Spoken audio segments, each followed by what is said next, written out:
right, we are going to get started. Good afternoon, everybody. I'm Ben Swinburne, Morgan Stanley's media and telecom analyst. For important disclosures, please see the Morgan Stanley Research Disclosure website at morganstanley.com. If you have any questions, reach out to your Morgan Stanley sales rep. And we're really excited to welcome back to the conference this year Mark Shapiro. Mark is the president and COO of TKO Holdings. Mark, great to see you. Great to be here, Ben, with you. Thanks for being here. Everything okay with the mic? No, a little better dressing. In my ESPN days, we really dressed that mic a little better. Okay. We've got to get some extra support backstage. We'll work on that for next year.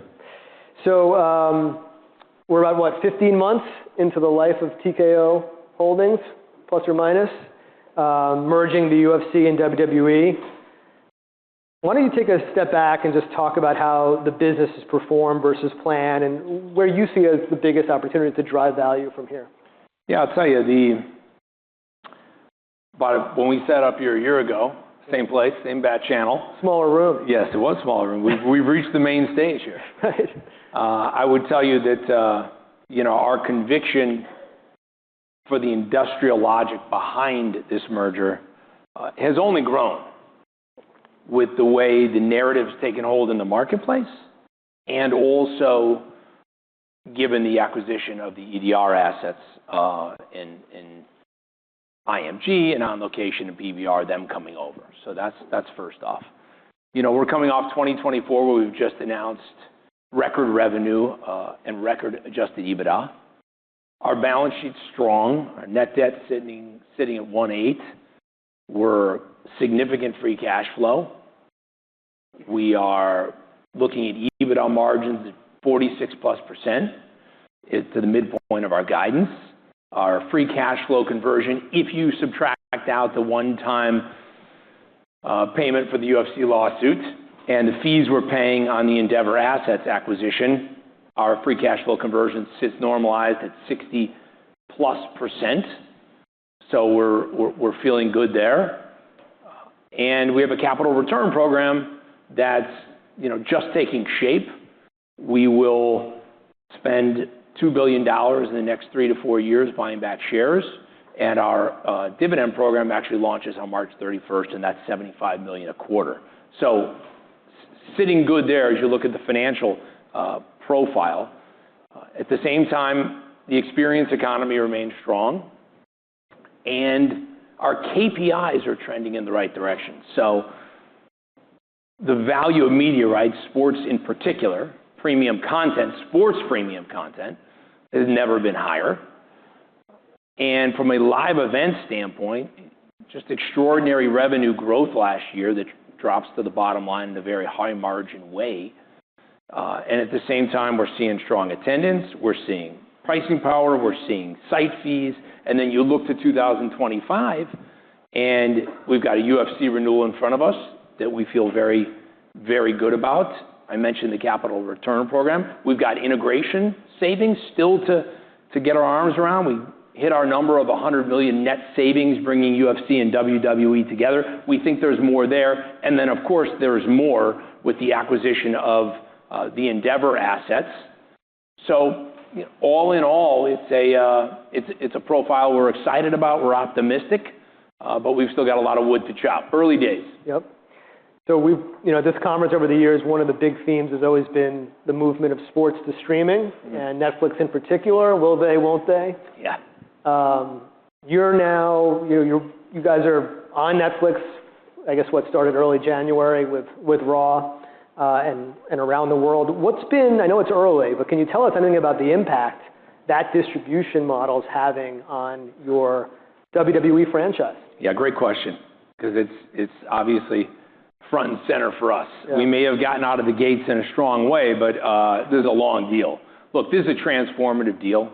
Any way you look at it, $5.2 billion, 10 years for Raw on Netflix in a deal that everybody said would never get done because Netflix won't go into sports or even quasi-sports. So in that way, it's strong. It's highly visible and stable revenue. It's high margin revenue. You're talking about a platform that really at this point has no equal. They're in over 300 million subs worldwide. And so far, to your point, strong returns. We're up, when you look at views, which is the way to measure this, the most analogous way with Nielsen, we're up 13% year to date versus USA last year. And that doesn't include the premiere, the big spectacle that you mentioned at the Intuit Dome. If you include the premiere, which some do, we're up 38%. But what I've really been excited about, and I know that Perry Sook and Nexstar are also sitting on stage here with you, it's really affected the rest of the lineup the rest of the week. It's trickled. So Tuesday night is NXT, and NXT is now, as you know, moved to CW, and NXT is up 22% year to date over last year. So that has turned out to be a good move for us. And I would just tell you that Netflix is a marketing powerhouse. Just pick your poison. Whether it's the second season launch of Squid Games, it's the NFL Christmas Day games, it's the Mike Tyson, Jake Paul fight. When they want to create a spectacle, a must-see global event, they really have no peer. Yeah. We'll talk a little more about the Netflix relationship in more detail in a minute. You mentioned before the Endeavor acquisition, so I guess that closed. So now you own the businesses, I think as of late last week. Yes, Friday. $3.25 billion.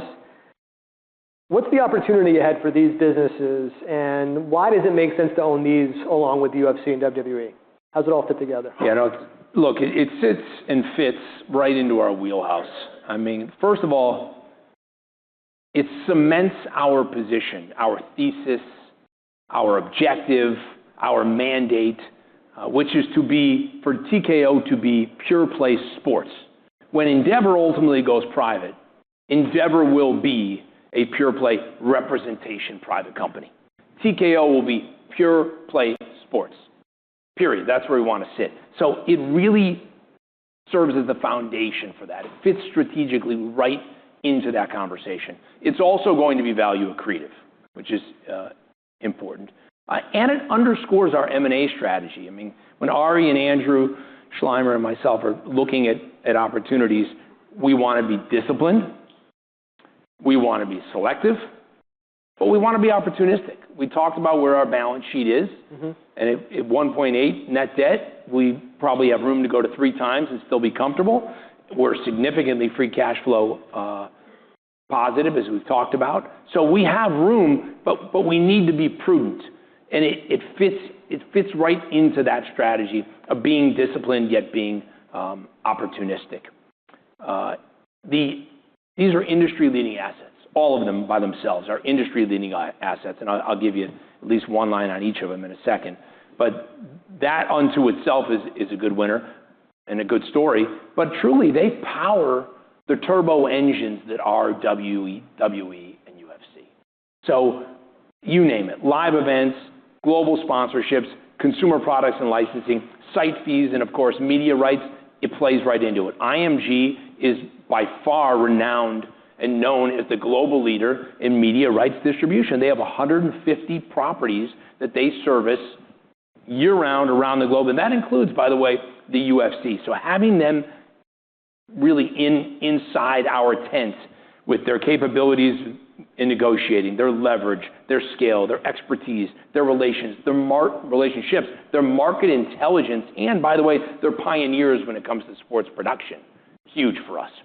On Location, of course, is the industry leader in sports premium hospitality and live experiences, from the Super Bowl to the Olympics to the World Cup, and they're doing gangbusters already this year with WWE and UFC, so that makes sense. And PBR, while smaller and certainly niche, it's a Western lifestyle, it's just adding another league, very similar to UFC and WWE. So we're excited about these assets, and at the same time, I'll remind you, we know these assets very well. We've been under the cover with these assets because they've been part of the Endeavor umbrella for so long.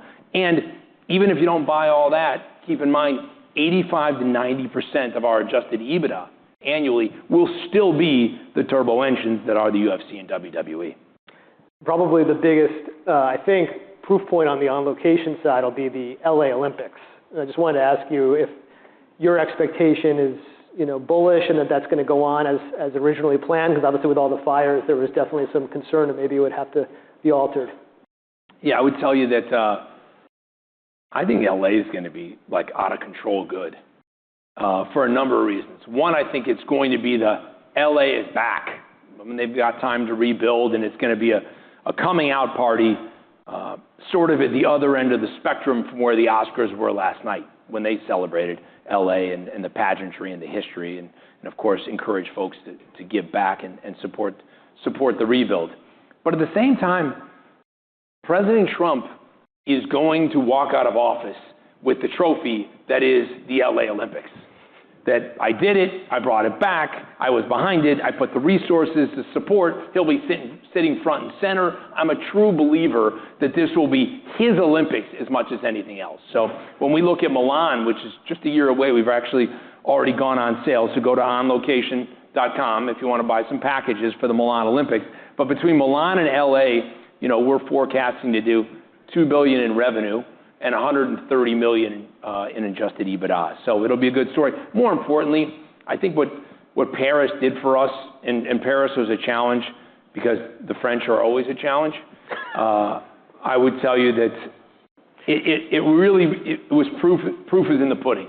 It gave us the credentials. We got a lot of learnings out of it. It was a very successful Olympics from their standpoint. And our reputation was really certified with that Olympics, and it allowed us to then win the World Cup. I truly don't believe we would have won the World Cup in LA or extended our NFL Super Bowl deal without doing so well critically in the Paris Olympics. I feel like I want to ask you about the French and the Trump Olympics, but I'm going to move on to my next question. Can I trademark that? Where's the IMG licensing when you need it? Right, exactly. Last sort of maybe consolidated question, and then we'll dive into the segments a little bit. So site fees is an area you guys have been very excited about.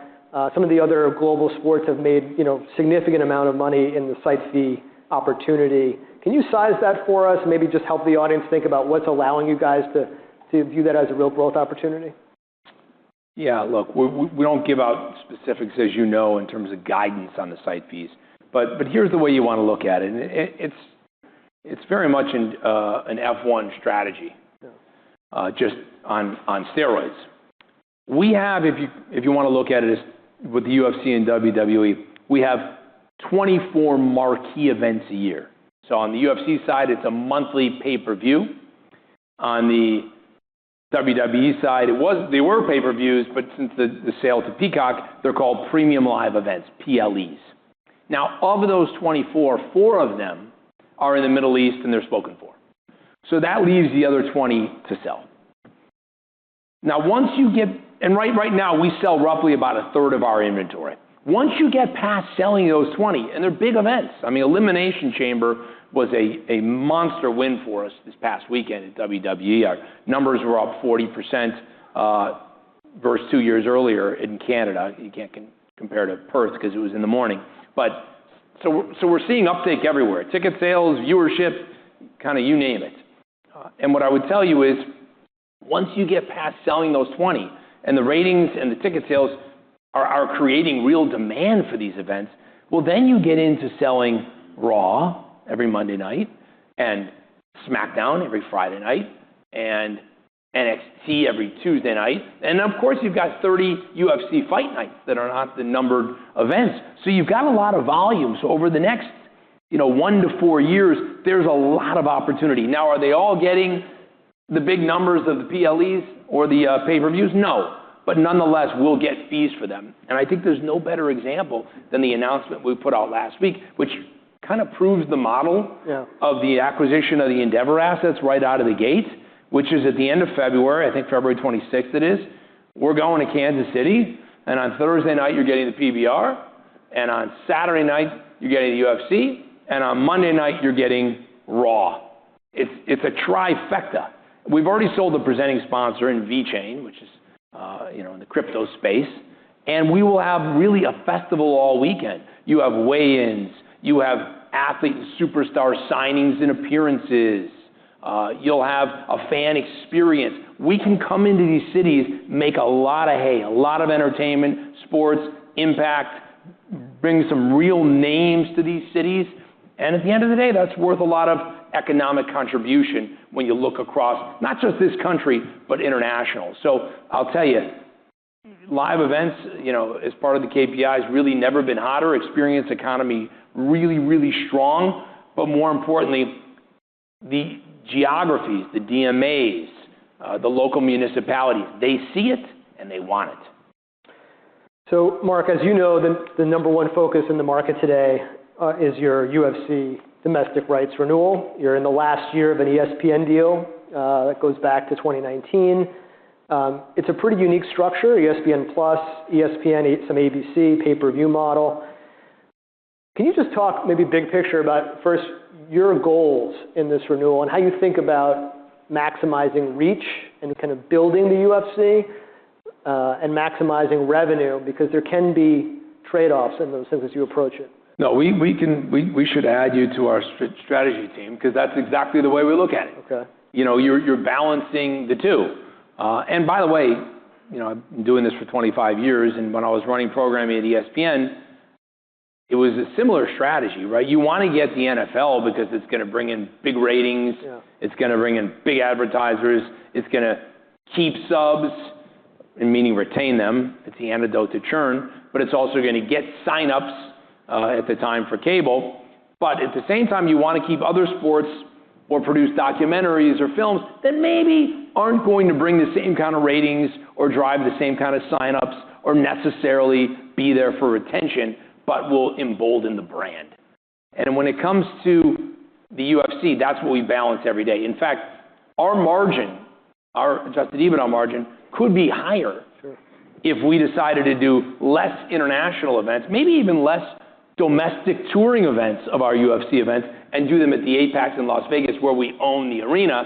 And when you're watching on TV, you can't tell if you're in a stadium or an arena, or you're at the small Apex, which we have in small but mighty Apex, which we have in Las Vegas.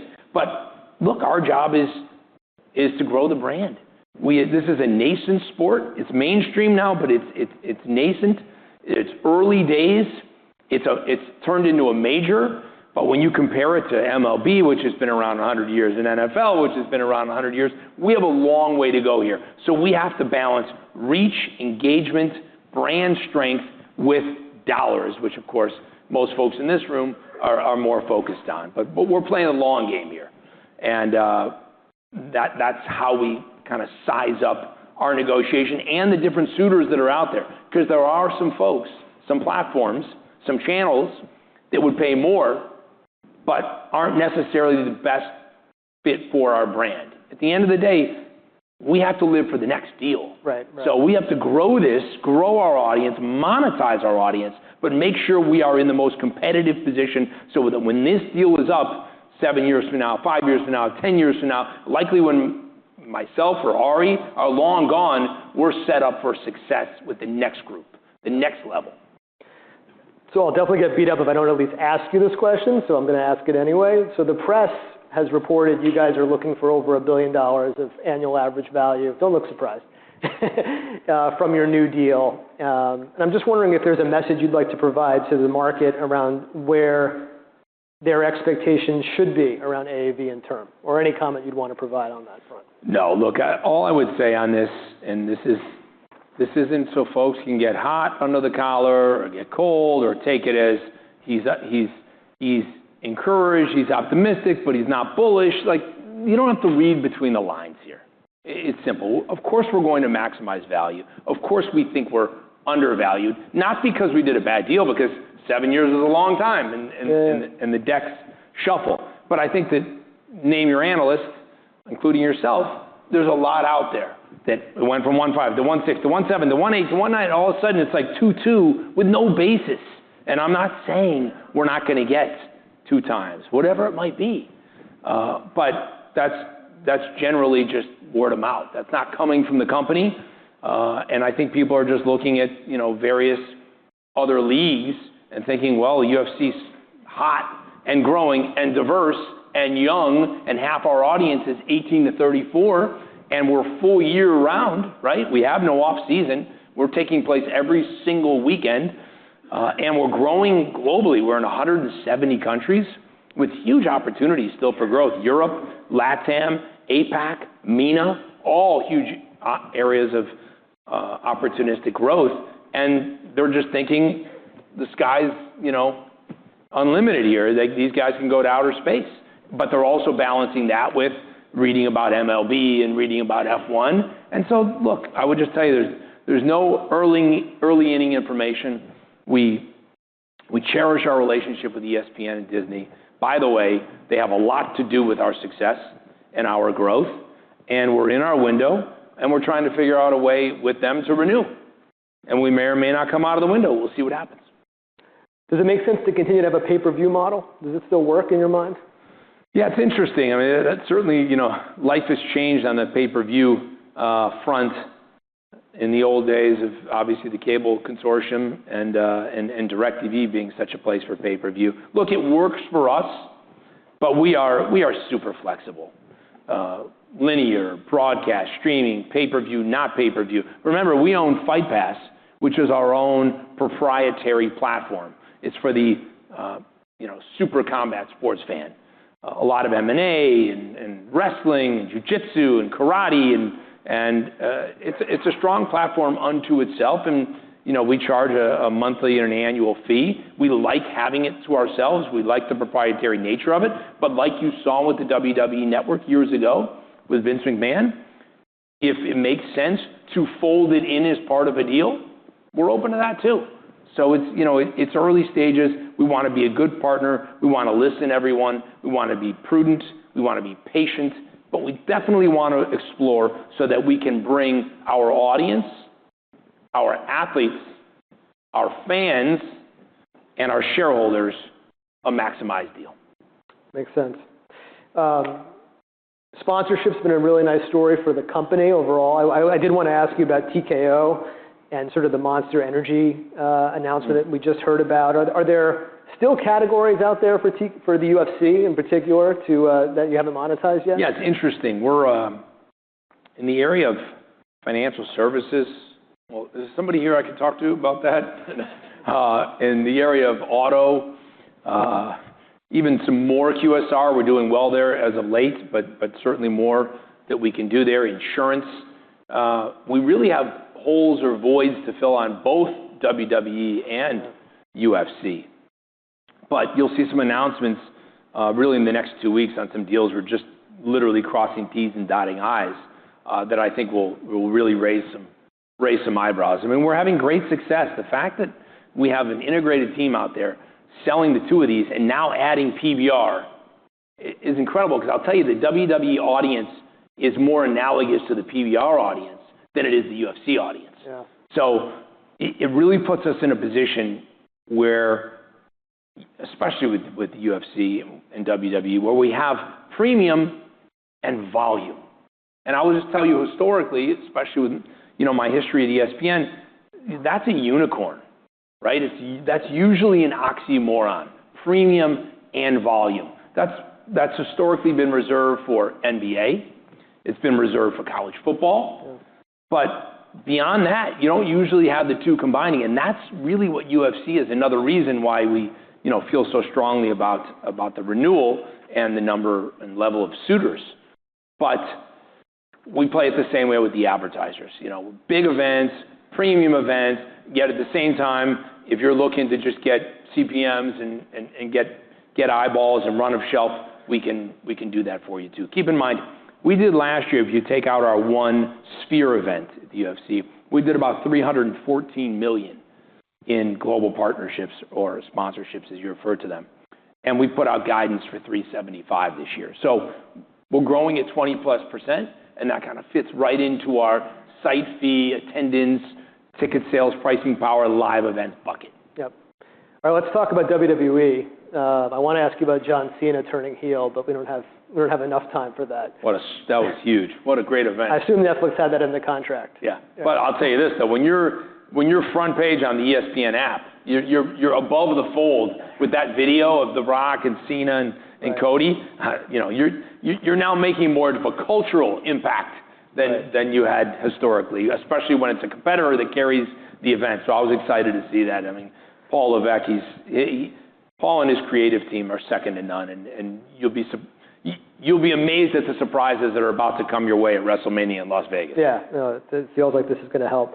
I wanted to ask, you and I have talked about the PLEs for a while, and you've always been very bullish on the opportunity there. I'm just wondering if you could compare the PLE opportunity to what we just talked about with the UFC and what you make of Comcast, spinning out USA Network as part of their SpinCo. And does that impact, you think, their interest and the opportunity for you guys?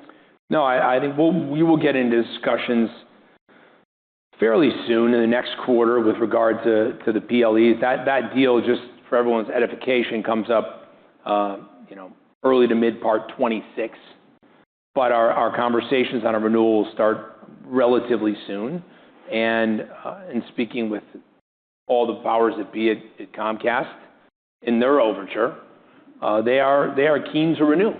And we're excited to have those conversations. And by the way, Peacock's been a crazy good partner.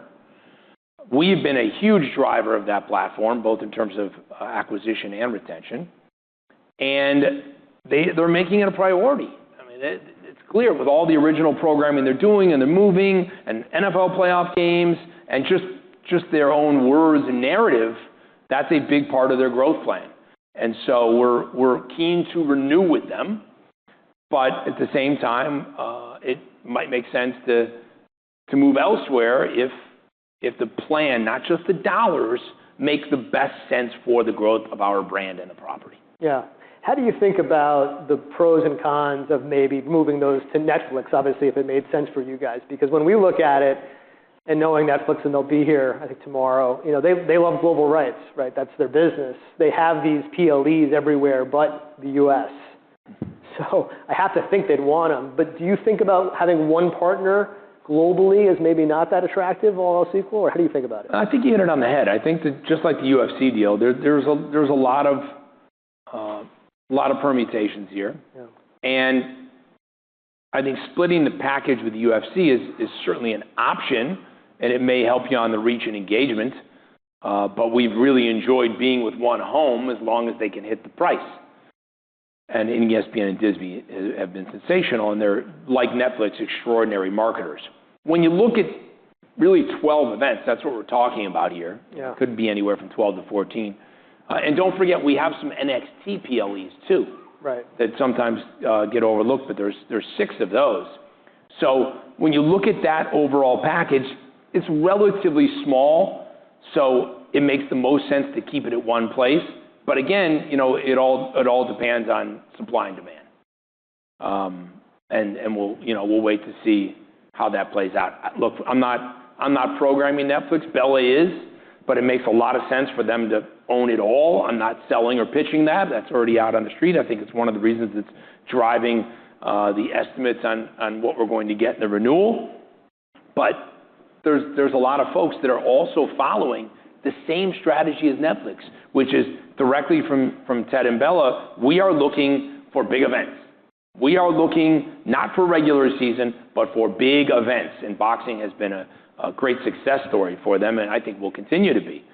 Well, that's what these PLEs are. One a month, big events, some bigger than others. Obviously, WrestleMania is, not all things are created equal with the other 11, but nonetheless, as evidenced this weekend by Elimination Chamber, as evidenced in Indianapolis with Royal Rumble, we can make noise when we want to make noise, and our fans are loyal. That's the most incredible thing about the viewership on Netflix. You can watch those events at any time. It's streaming. It's not linear. You can pause, record, get back to it later. And then see it all on social and bite size and highlights. None of that matters. They are coming back. They may take a couple days, but they are coming back, and within 7 days, they are watching some or all of those episodes full throttle. Yeah. And that's very encouraging. I'd have to say the biggest surprise to me in 24 was just the live event revenue growth that you guys put up. It's 30% across the company, 30% at WWE with fewer events. Have you already optimized that, or are there still opportunities to grow that business meaningfully from here? Much more to go.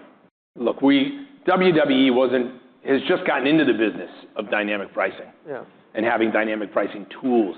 And keep in mind, some of that growth, at least certainly on the margin, is, we're generally in the vicinity of going from 300 WWE total events down to 200 because we're we're doing less non-televised events. There was a time and place where Vince McMahon, to his credit, was growing the property, growing the brand, and he'd be going to different cities that was just bring the show to town and create a lot of noise and buzz and build fandom.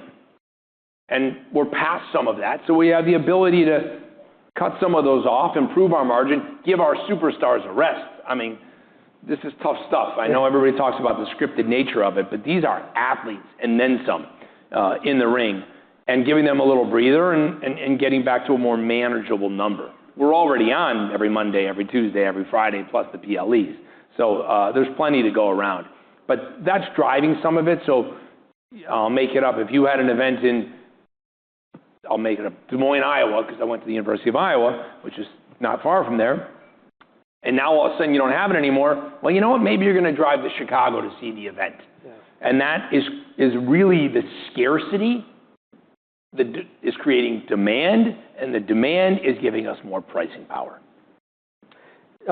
Any reason why WWE sponsorship revenues over the long term can't, keep up with what you've been able to do at UFC? Is there anything structural when you look at the two businesses? There's nothing structural.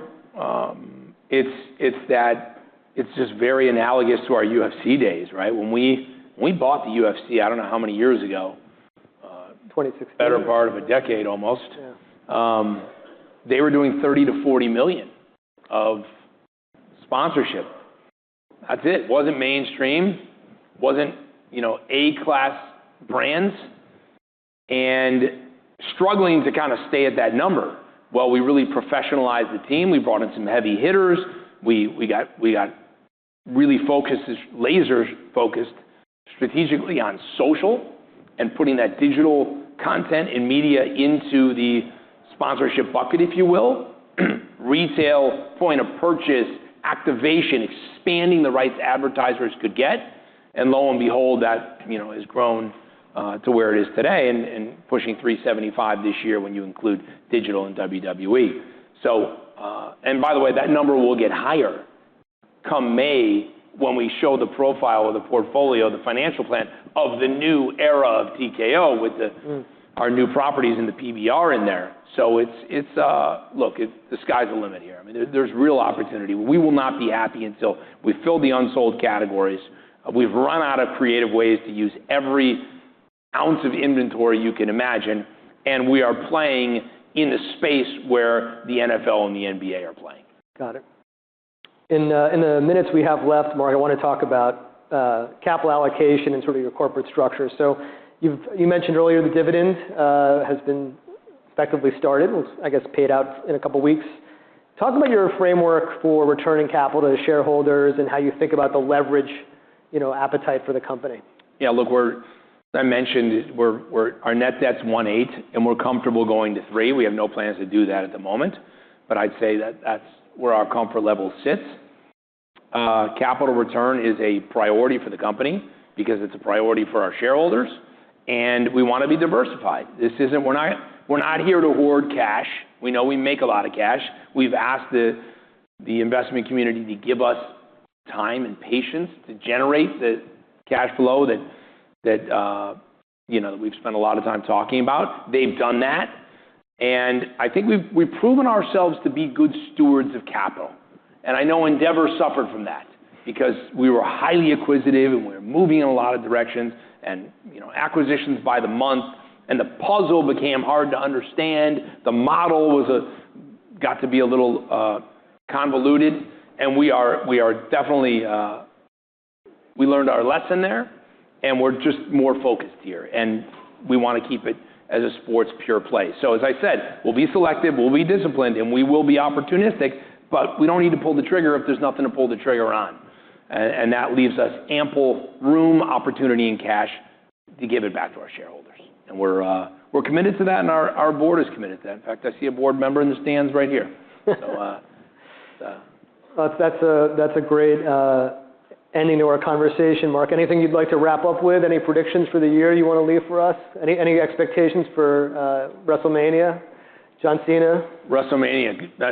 I can't give away any plot lines.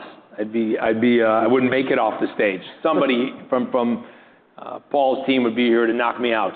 But it's going to be very exciting. I mean, Vegas is going to be incredible. The whole weekend is just going to be a spectacle. In the same way, or the same vein, the Sphere was a spectacle for the UFC and 306. I mean, it's going to be a great story for us, and always a good time to be negotiating new deals. But look, we've got our work cut out for it. We take nothing for granted. Folks like to talk about the stock and the run-up that we've had. We're early innings here, right? We're very focused on a margin accretion. We're very focused on our capital return program. We're very focused on delivering on this UFC renewal. We're very focused on scoring on the WWE PLE renewal. And we are going to wring savings out of the integration efforts, still with UFC, WWE, and now with the acquisition of the Endeavor asset. So got a great management team, very passionate, very hardworking, unbelievable commitment. And that's the model we run. It's pay for performance. If you're not delivering, someone else will. Well, that's a great way to end. Mark, thank you so much for coming. Thank you so much, Appreciate it. Ben. Thanks, everybody.